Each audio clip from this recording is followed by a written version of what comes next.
குறைந்த வீட்டு முனைகளே உள்ளன. நம்ம சேரன் நகர் லட்சுமி கார்டன், மாதப்பூர், திருப்பூர் மாவட்டம், பல்லடம். தென்னிந்தியாவின் மான்செஸ்டர் என்று அழைக்கப்படும் தொழில் நகரமான கோவையில் ஏராளமான தொழில் நிறுவனங்கள் உள்ளன. மாநகரில் நாளுக்கு நாள் திருட்டுச் சம்பவங்கள் அதிகரித்தே செல்கிறது. அதில் தங்க நகை, பணம், இருசக்கர வாகனம், ஹெல்மெட், பெட்ரோல், வாகனங்களில் உதிரி பாகங்களை தொடர்ந்து பார்ட்ஸ்கள் மட்டும் இன்றி தற்பொழுது சிலிண்டரையும் அலேக்காக அபேஸ் செய்யும் சம்பவமும் அரங்கேறி உள்ளது. கோவை உக்கடம் ரோஸ் கார்டன் பகுதியில் இன்று காலை இருசக்கர வாகனத்தில் வந்த இருவர் இண்டேன் கேஸ் என்ற தனியார் நிறுவனத்திற்கு சொந்தமான சிலிண்டர்கள் அப்பகுதி வீடுகளுக்கு விநியோகம் செய்வதற்கு ஒரு இடத்தில் அடுக்கி வைத்து இருந்தனர். இந்நிலையில் அந்த பகுதிக்கு இருசக்கர வாகனத்தில் வந்த இருவர் சிலிண்டர்கள் அடுக்கி வைத்து இருந்ததை பார்த்து அங்கும் இங்கும் நோட்டமிட்டு அலேக்காக சிலிண்டர் ஒன்றே தூக்கிக் கொண்டு அபேஸ் செய்து இருசக்கர வாகனத்தில் சென்றனர். அது அப்பகுதியில் பொருத்தப்பட்டு இருந்த CCTV கேமராவில் பதிவாகி உள்ளது. அந்த காட்சிகள் தற்பொழுது வெளியாகி சமூக வலைதளங்களில் வைரலாகி வருகிறது.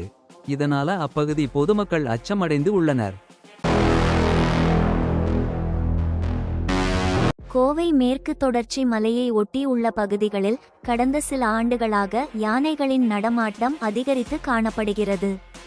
மருதமலை அடிவார பகுதியில் ஒற்றை கொம்பன் காட்டு யானையும், தடாகம் சுற்று வட்டார பகுதிகளில் வேட்டையனும் மீண்டும் ஊருக்குள் வர துவங்கி உள்ளது. இந்நிலையில் நேற்று மருதமலையில் மழை சாலையில் அதிகாலை 3 குட்டிகள் உடன் 3 காட்டு யானைகள் வனப்பகுதியிலிருந்து சாலையில் நடந்து சிறிது தூரம் சென்ற பின்னர் வனப்பகுதியை நோக்கி சென்றது. இதனை கண்ட அங்கு இருந்த பக்தர்கள், ரோட்ல வராங்க சாமி, நம்ம ஜாக்கிரதையா இருந்துக்கணும் என்று கூச்சலிட்டனர். இதனால் வேகமாக சாலையில் ஓடி கடந்து சென்றது 3 குட்டிகளுடன் வந்த அந்த யானை கூட்டம். மருதமலையில் சூரசம்ஹார நிகழ்ச்சியை ஒட்டி வனத்துறையினர் அப்பகுதியில் உள்ள வனப்பகுதியில் மேலும் யானைகள் வராமல் கண்காணித்ததால் அசம்பாவித சம்பவங்கள் தவிர்க்கப்பட்டது குறிப்பிடத்தக்கது.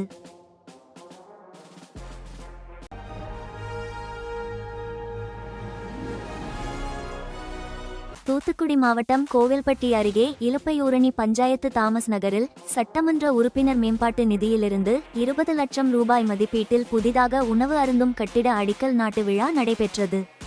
விழாவில் முன்னாள் அமைச்சர், கோவில்பட்டி சட்டமன்ற உறுப்பினர் கடம்பூர் ராஜு கலந்து கொண்டு அடிக்கல் நாட்டி அப்பகுதி மக்களுக்கு இனிப்புகள் வழங்கி பொதுமக்களிடம் குறைகளை கேட்டு அறிந்தார். நிகழ்ச்சியில் நகர செயலாளர் விஜயபாண்டியன், மத்திய ஒன்றிய செயலாளர் பழனிச்சாமி, மேற்கு ஒன்றிய செயலாளர் அழகர்சாமி, மாணவரணி மாவட்ட செயலாளர் ராமர், ஓட்டப்பிடாரம் கிழக்கு ஒன்றிய செயலாளர் போடுசாமி, முன்னாள் ஆவின் பால் கூட்டுறவு சங்க தலைவர் தாமோதரன் உள்பட அதிமுக நிர்வாகிகள் மற்றும் அப்பகுதி மக்கள் பலர் கலந்து கொண்டனர்.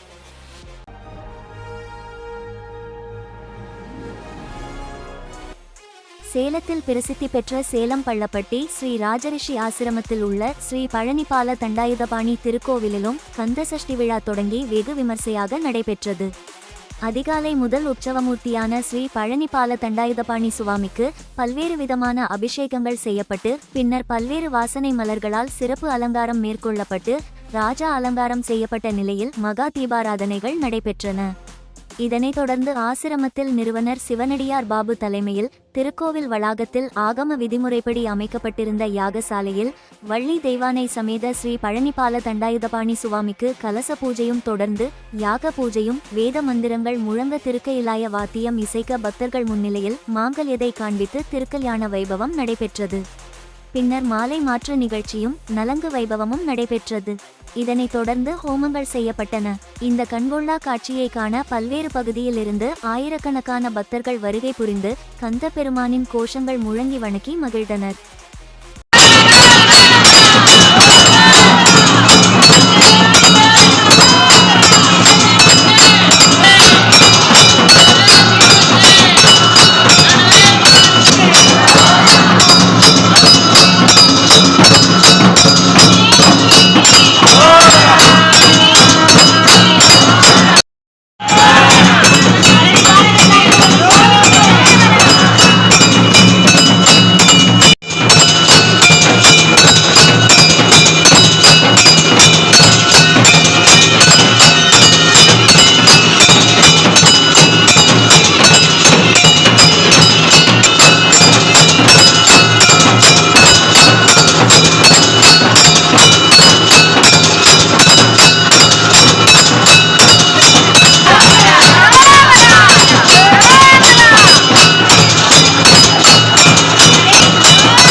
கன்னியாகுமரி மாவட்டம் நாகர்கோவில் மாநகரில் உள்ள 52 வார்டுகளுக்கும் முக்கடல் அணை மற்றும் புத்தன் அணை குடிநீர் திட்டத்தின் மூலம் குடிநீர் விநியோகம் செய்யப்பட்டு வருகிறது. முக்கடல் அணை நீர்மட்டம் கடந்த சில நாட்களாகவே குறைவாக இருந்து வந்தது. மைனஸ் அடியில் இருந்த அணையின் நீர்மட்டம் வடகிழக்கு பருவ மழையின் காரணமாக நிரம்ப தொடங்கியது. கடந்த ஒரு வாரமாக மாவட்டம் முழுவதும் கனமழை கொட்டி வந்த நிலையில் அணையின் நீர்மட்டம் கிடுகிடுவென உயர்ந்தது. கடந்த 3 நாட்களில் அணையின் நீர்மட்டம் 8 அடி உயர்ந்துள்ளது. 25 அடி கொள்ளளவு கொண்ட நீர்மட்டம் 24.50 அடியை எட்டியிருந்தது. இந்த நிலையில் தொடர்ந்து அணைக்கு வரக்கூடிய நீர்வரத்து அதிகரித்தது. இதையடுத்து முக்கடல் அணை முழு கொள்ளவான 25 அடி எட்டி நிரம்பி வழிந்தது.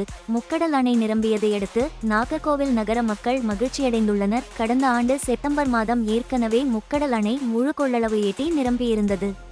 ஓராண்டுக்கு பிறகு மீண்டும் அணை நிரம்பி இருப்பது பொதுமக்களுக்கு மகிழ்ச்சியடைத்துள்ளனர்.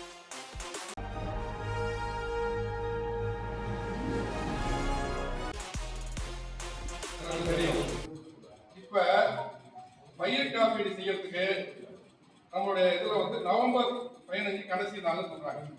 பாரத பிரதமர் பயிர் காப்பீடு திட்டத்துக்கு இன்னும் அறுவடை செஞ்ச விவசாயிகள் நடக்குது. அதனால கஷ்டமான சூழ்நிலை நடவும் அறுவடையும் கஷ்டப்பட்டு இருக்கப்ப அந்த பயிர்க்கடன் கிடைக்காத விவசாயிகளுக்கெல்லாம் பயிர்க்கடன் கொடுக்கணும்.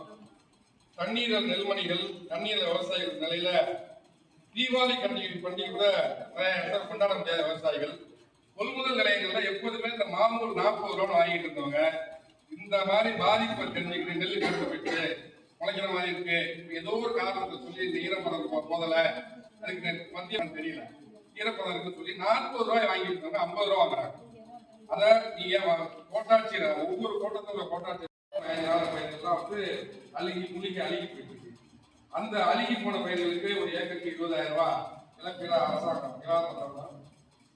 வேளாண்மை துறை வாங்கும்போது வேளாண்மை துறை அமைச்சர் 33% எப்பயா இருந்தாலும் காஞ்சி போனா 33%, முழுகி போனாலும் 33%. ஆனா அந்த சதவீத கணக்கு எப்படி எடுக்கிறாங்க தெரியும். இன்னும் கையால இருக்கிறதெல்லாம் கணக்கீடு கிடையாது, நோட்டு எழுதுறது கிடையாது.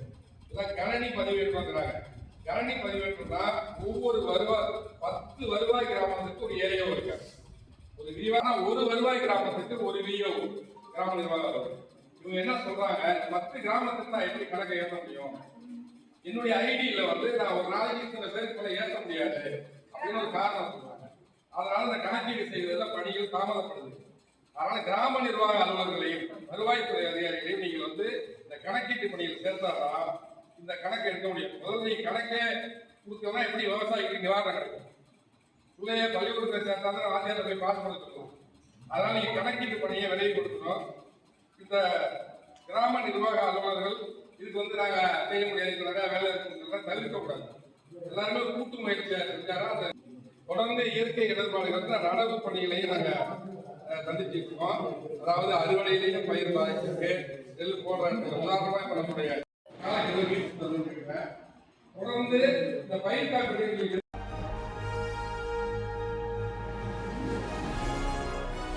திருச்சி மாநகரம் மதுரை ரோட்டில் கடந்த சில நாட்களாக பெய்த மழையினால் குண்டு குழியுமான சாலையில் மணல் கொட்டி சரி செய்த கோட்டை போக்குவரத்து ஒழுங்கு பிரிவு போலீசாருக்கு பொதுமக்கள் பாராட்டு தெரிவித்தனர்.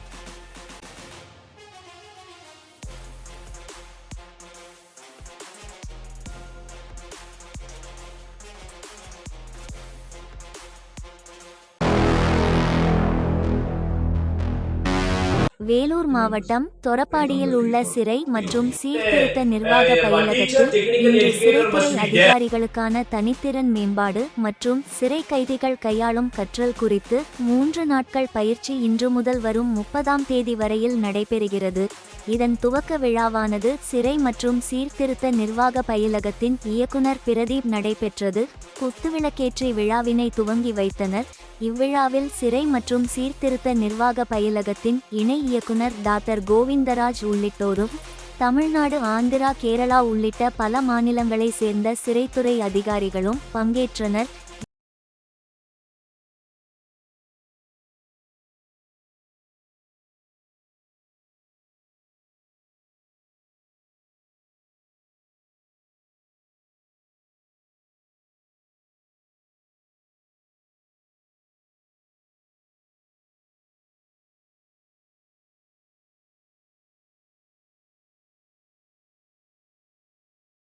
Skill development has been another remarkable area of progress. Skill development. Training in carpentry, weaving, bakery, beautician courses, and also so many courses that will benefit or that will enhance the skill of our inmates. These skills give inmates confidence, employability, and a sense of self-worth.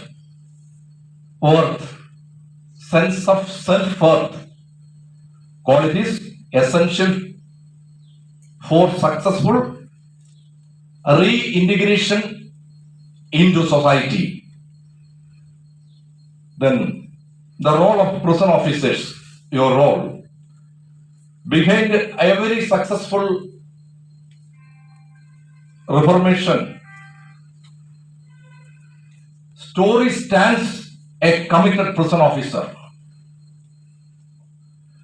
Your patience, your empathy, and sense of duty are what turn prison walls into spaces of opportunity. You are not just custodians of laws. You are mentors. You are gates and catalysts of change. Oh, Mahatma Gandhi said, prison's life should not make one bitter. It should make one better. That is, once we must ensure that every inmate who steps out of prison carries not bitterness, but hope and readiness to begin a new chapter. So, when we teach an inmate to read, we light a lamp in darkness. When we teach an inmate to read, we light a lamp in darkness. Then when we teach a prisoner to teach a skill, that we give him a tool for dignity. When we teach a prisoner to read, we light a lamp in darkness. When we teach a prisoner a skill, we actually give him a tool for dignity. Then what happens if we show compassion? What happens? We awaken his humanity. We awaken. Skill goes to dignity. That is, teaching an inmate to read goes to light a lamp in darkness. Then compassion awaken his humanity. That is what we must understand. A reformed inmate becomes an asset to society, a testimony to the power of correctional work. Our collective efforts directly to safer communities, reduced recidivism, and more inclusive nation. These initiatives also enhance the morale of our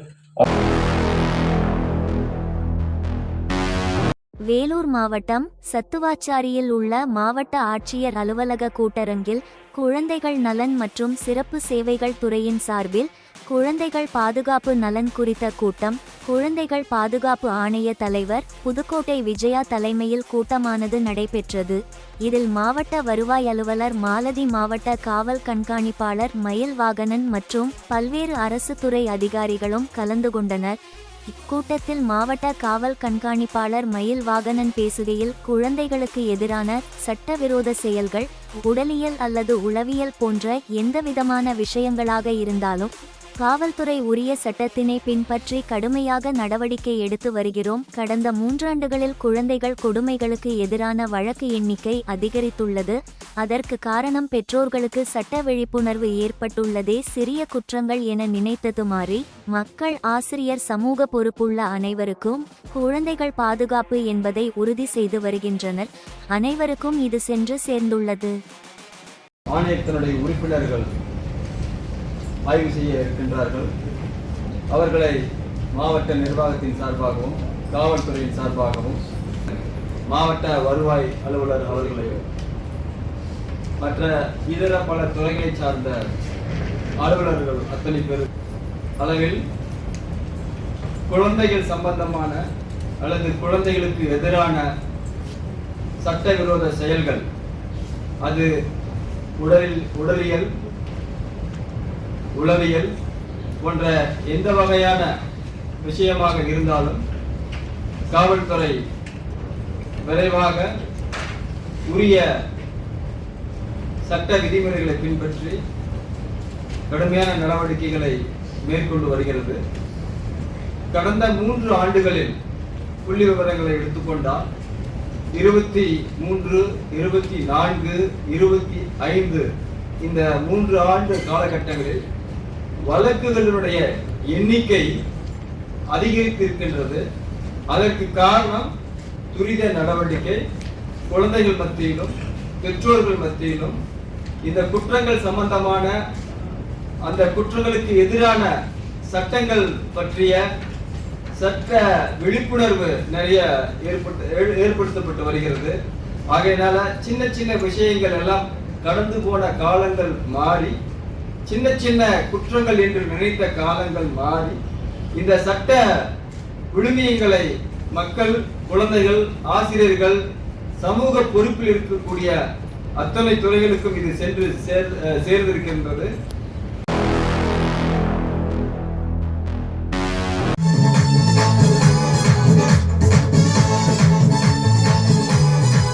Kanyakumari மாவட்டம் மார்த்தாண்டம் தனியார் பள்ளியில் Shalom கலை திருவிழா நடைபெற்று வருகிறது.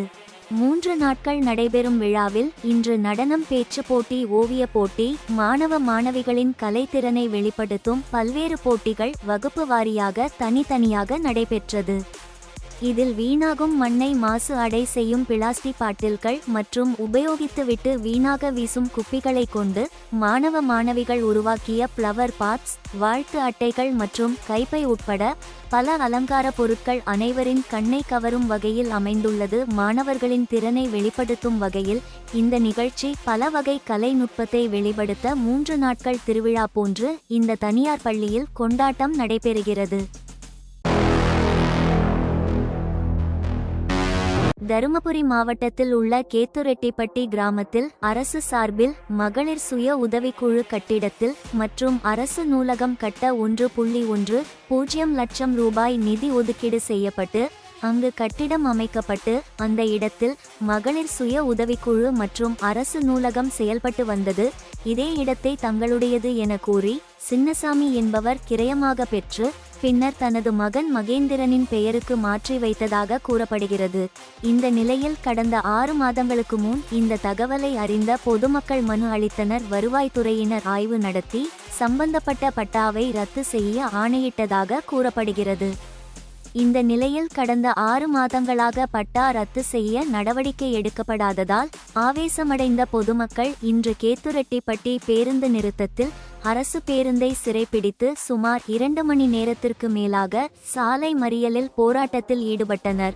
போலீசார் மற்றும் வருவாய்த்துறையினர் பொதுமக்களுடன் பேச்சுவார்த்தை நடத்தி முறைகேடாக வழங்கப்பட்ட பட்டாவை 15 நாட்களுக்குள் ரத்து செய்ய நடவடிக்கை எடுக்கப்படும் என தெரிவித்ததையடுத்து பொதுமக்கள் மறியலை கைவிட்டு கலைந்து சென்றனர். தருமபுரி மாவட்டம் பாப்பரெட்டிப்பட்டி தாலுகா கேத்துரெட்டிப்பட்டி கிராமத்திலிருந்து என் பேர் சபரி. நாங்கள் ஊர் பொதுமக்கள் எல்லாம் இங்கே பேச வந்திருக்கோம். இங்கே என்னென்னா, நம்ம கேத்துரெட்டிப்பட்டி கிராமத்தில் அரசு பொது நூலகம் 2005 2025 டில் டேட் இன்று வரை நடைபெற்று வருகிறது. இந்த இடத்தை சின்னசாமி சன் ஆஃப் ராஜகோபால் கவுண்டர் என்ற நபர், தனிப்பட்ட நபர் இந்நிலத்தை வந்து தன்னோட பேரில் முறைகேடாக கிரயம் செய்துள்ளார். அடுத்து கிரயம் செய்து தன்னுடைய மகன் மகேந்திரனுக்கு பாக கிரயம் செய்துள்ளார். இந்நிலையில் பொது கட்டிடத்தை, பொது இடத்தை தன்னுடைய பேரில் கிரயம் செஞ்சிட்டாரு அப்படின்ற தகவல் வந்து எங்களுக்கு 2024 தெரிய வருது. இது சம்மந்தமாக நாங்கள் வந்து காவல்துறையில் கம்ப்ளைண்ட் கொடுத்து, கடத்தூர் காவல் நிலையத்தில் கம்ப்ளைண்ட் கொடுத்தோம். அதுக்கு அடுத்தபடியாக தாசில்தார், ஆர்டிஓ, டிஆர்ஓ மேடம் இவங்க அனைவரும் வந்து இந்த இடத்துல வந்து என்கொயரி பண்ணி இருந்தால் எந்த ஒரு முகாந்திரம் இல்லாமல் தவறான முறையில் கிரயம் செய்துள்ளார் என்று ரிப்போர்ட்டு எழுதிட்டு இது விசாரணை நடத்திட்டு எங்களை வந்து ஊர் பொதுமக்கள் 4-5 பேரை வந்து நாங்கள் டிஆர்ஓ ஆஃபீஸுக்கு என்கொயரியும் போனோம். என்கொயரி பண்ண அடிப்படையில் வந்து இந்த ஆள் தவறுதலாக தான் வந்து இந்த இடத்த வந்து கிரயம் பண்ணுகிறாரு அப்படின்னு சொல்லிட்டு ரிப்போர்ட்டை வந்து நாங்கள் கலெக்டருக்கு வந்து சப்மிட் பண்ணிடுறோம். அதை எடுத்து உங்களுக்கு உடனடியாக இந்த இடத்த வந்து மாற்றி கொடுத்துருவாங்க. நீங்கள் வழக்கம் போல் வந்து அரசு நூலகம் செயல்படுறது எந்த தடையும் இருக்காதுன்னு சொல்லிட்டு எங்களுக்கு வாக்குறுதி கொடுத்தாங்க. அது முடிஞ்சு தற்பொழுது 5 மாதம் 6 மாதம் ஆகியும் இதுவரை எந்த ஒரு நடவடிக்கையும் எடுக்கவில்லை மாவட்ட நிர்வாகம். கேத்திரெட்டிப்பட்டி ஊர் பொதுமக்கள் அனைவரும் சேர்ந்து இன்று ஊரில் சாலை மறியலில் ஈடுபட்டு அதிகாரியின் கவனத்தை ஈர்க்கும் வகையில் இன்று சாலை மறியலில் ஈடுபட்டோம்.